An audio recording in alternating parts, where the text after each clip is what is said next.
Do you still have my letter on you? You gave me your word before God. I can assure you that my mother and I share everything. It smells like lemon. That's odd. Oh, this book has been put back the wrong way round. Where all eyes size you up, you must pass by the Gorgon. Gorgon was the name of Medusa in Greek mythology. Look, the only thing that I care about is that I've lost something precious. I'm not worried about Jacques Peru.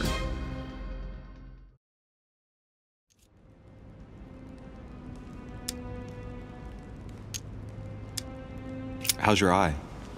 I've had worse.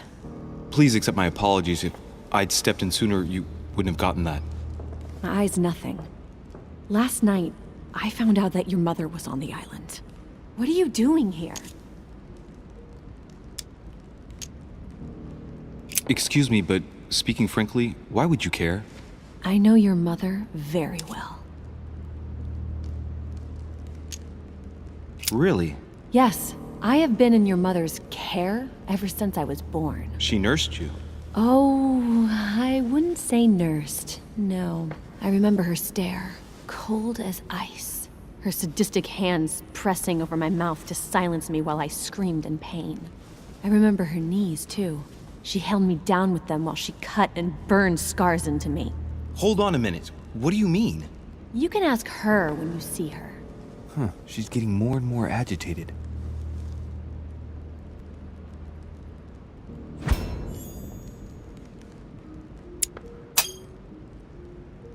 And next you're gonna tell me my mother's also responsible for that scar on your head?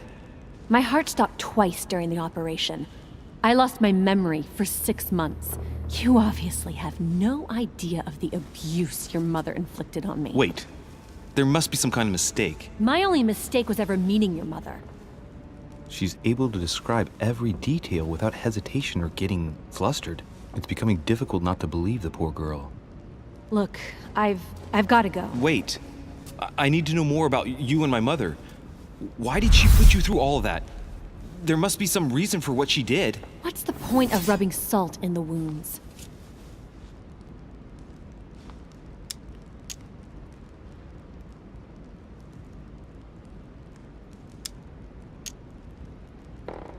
Elizabeth, confiding in me might ease your burden.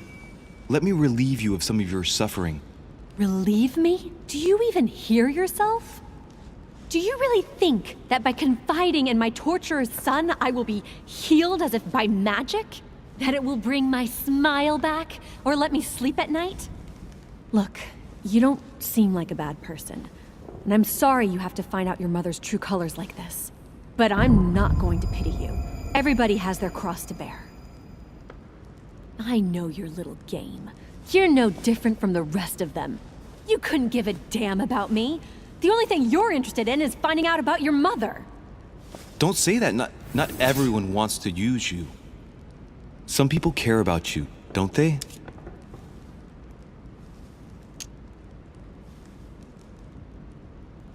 Haven't you got a sister?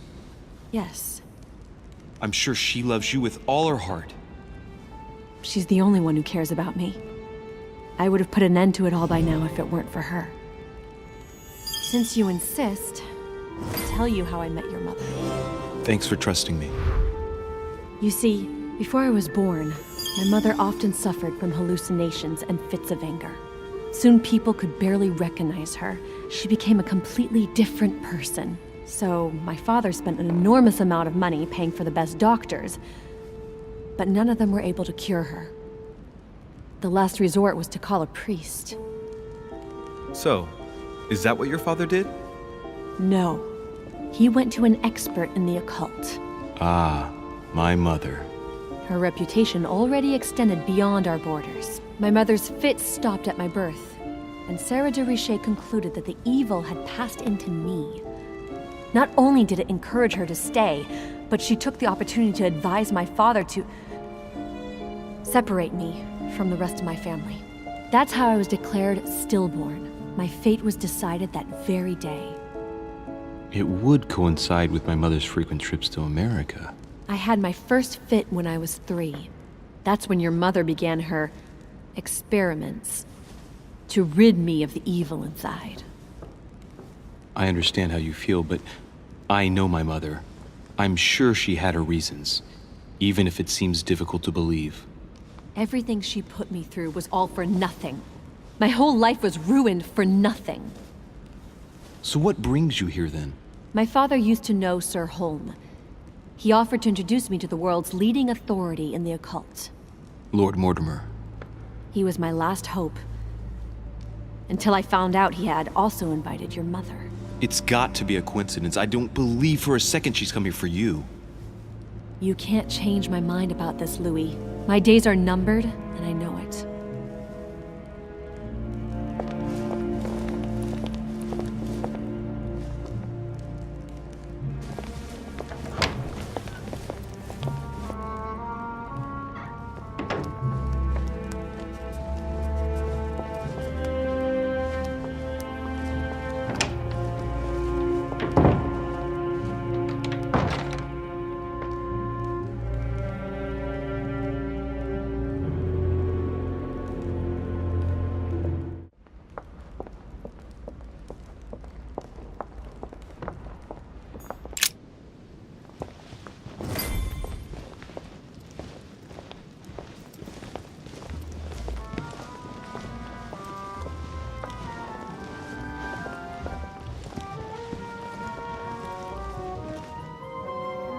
Dear friends, I bid you welcome. I hope the night was not too short. Your Eminence, Duchess, Monsieur de Richet, allow me to introduce our new guests. They arrived during the night.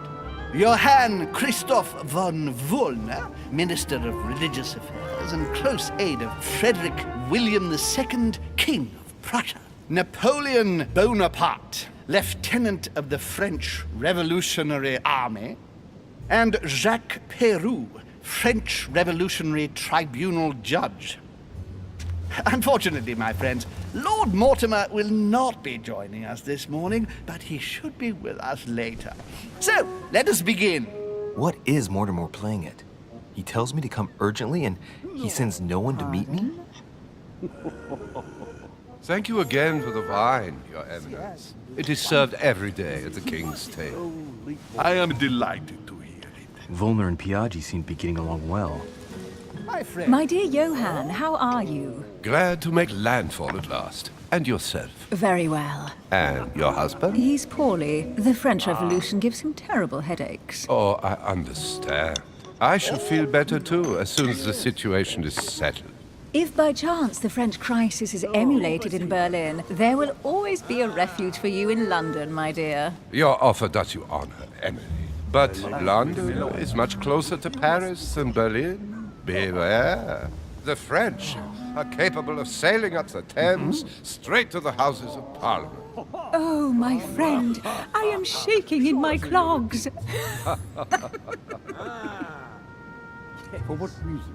Is the wine to your liking? Very much so, Sir Gregory. Such complexity. Typically French. A Sauternes, isn't it? Absolutely. If I'm not mistaken, this is not Lord Mortimer's favourite wine. It is yours. In his absence, I have taken the liberty of making a slight deviation from the rule, but I count on your discretion. Don't worry, I appreciate the same grape varieties as you. I remember the last time we tasted that nectar here at this table. The finest minds of the century were present. And the last time we drank it, the orphanage in Bloomsbury was still in ruins. Would you repeat that? Oh, well, I put some small effort into the works. The orphanage reopened just before Christmas. The bedrooms, washrooms, and the classrooms had all been refurbished. I don't know what to say. You have given the girls a wonderful Christmas gift. Thank you. I made a promise. Now it is done. You must be joking. It's the first time I've ever seen her so moved. Just mentioning that orphanage broke right through Emily's hard shell.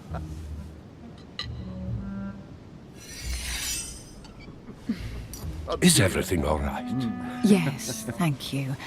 I had a moment of absence, but here I am again.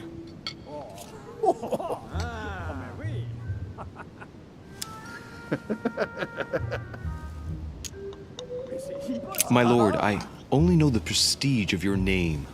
Might I have the honor of getting to know you a little better? You are Monsieur Louis Moras de Richet. de Richet. De Richet. A name with a nobiliary particle. Are you descended from a noble line? I am just a simple French citizen. Really? Oh, you seem nothing like a commoner. Especially compared to that wretch over there sharing our meal.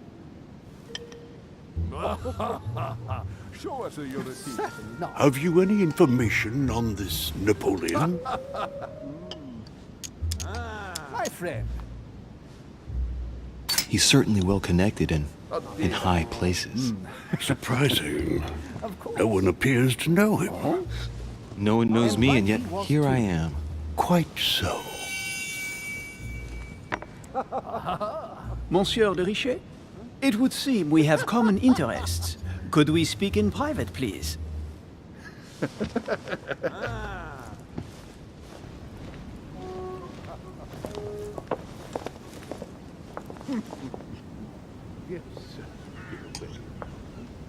Lord Mortimer and the Golden Order, through your mother, have concluded a financial agreement. Stay composed, Louis. I'm listening. An agreement for cannons. Lord Mortimer assured me that you are to take over the project on behalf of your mother. You must know that I am deeply sorry about their disappearance, but I must validate the deal urgently if I want to be able to organize things properly. I haven't seen Lord Mortimer yet. I'm afraid I'll be unable to answer your questions. He assured me that you could replace your mother during her absence. I appreciate his confidence, but still, this is a bit hasty. But please continue. Of course, but I need to know if I can count you among my allies. Well, of course. And for that, I have a little question for you. The agreement stipulates an aid of 50,000 louis d'or for 200 cannon.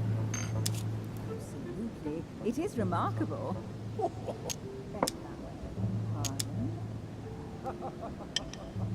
I don't know. Maybe you ought to speak to my mother. Oh, what a pity. I was hoping you would be up to the challenge. Too bad. I have one last question I would like to pose to you. We don't know each other yet, you and I. And I need to make sure that we both share the same vision for the future of France. Given the hard times that have befallen our beautiful country, what do you think it would take to restore its luster?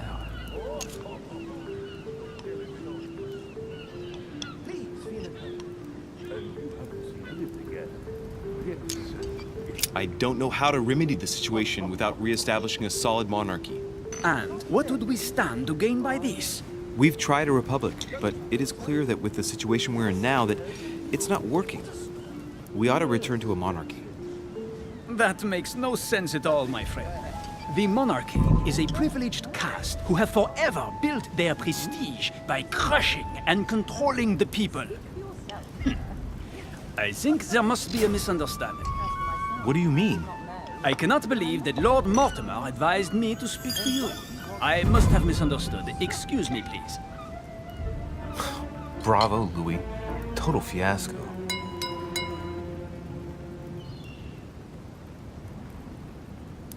My friends, I would like to say a few words, please. I would like to thank Lord Mortimer, and you, Sir Holm, for bringing us all together here. Those of us for whom it is not the first time here, like me, are all trembling in sweet anticipation of the arrival of our host. For the rest, I would like to reassure you that Lord Mortimer always has a few surprising projects to propose. But I can assure you that each and every one of us has always benefited from them. The last time I came to this place, Lord Mortimer offered to help me in my electoral campaign for the presidency of the United States. And it is imminently clear that his support was an invaluable aid to us. We are here among like-minded people. So let us put aside the conflicts in which some of our nations find themselves at present. So I raise my glass in honor of you all, my new and old friends. I trust you shall not be disappointed, Mr. Washington. Right, we shall meet again tomorrow. All the guests will be present, as well as Lord Mortimer, I hope. Until then, I trust you will find plenty to keep you amused.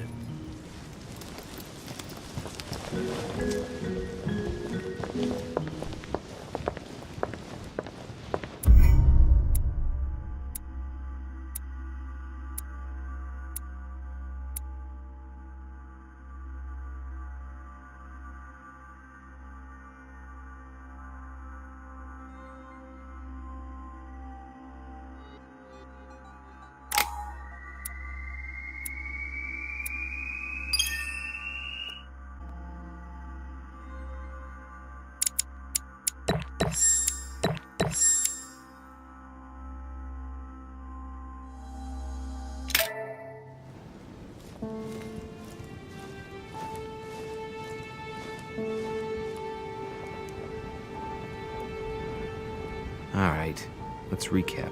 Before dinner, I was going to investigate my mother's message.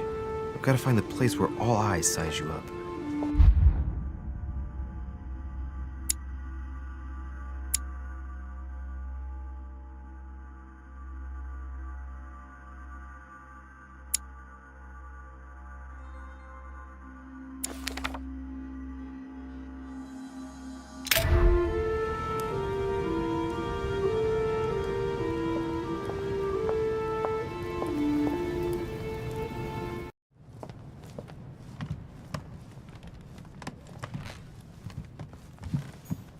Well, Your Eminence, do you still have any room left? Ah, my son, this sin of gluttony is the most difficult of all in my eyes. Nevertheless, what a charming moment we have had together. I'm delighted I was able to talk to Mr. von Wollner. We hadn't spoken to each other for an eternity. Yes. I noticed that Your Eminence knew a fair number of people at the table. The benefit of age, my son. This isn't my first invitation to Lord Mortimer's. You will see, it's the perfect place to make new friends. Indeed, I noticed that you and Mr. Bonaparte had already begun. Ah, I adapt quickly to local customs. It's what I was taught. And you are right to do so, my son. But tell me, have you had any news of your mother since your arrival? Alas, still nothing, Your Eminence. But I still haven't been able to meet Lord Mortimer. Do not worry. It is typical of him. What can I say? Lord Mortimer is a very busy man. I should think you are beginning to worry.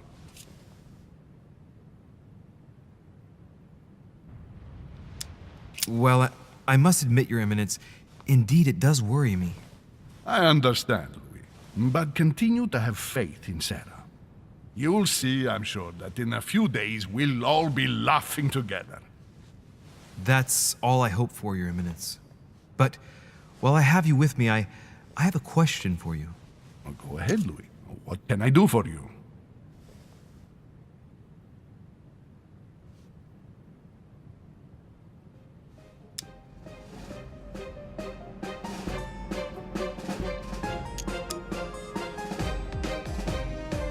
As I haven't visited all the manor yet, I wondered if you hadn't seen a Medusa by any chance.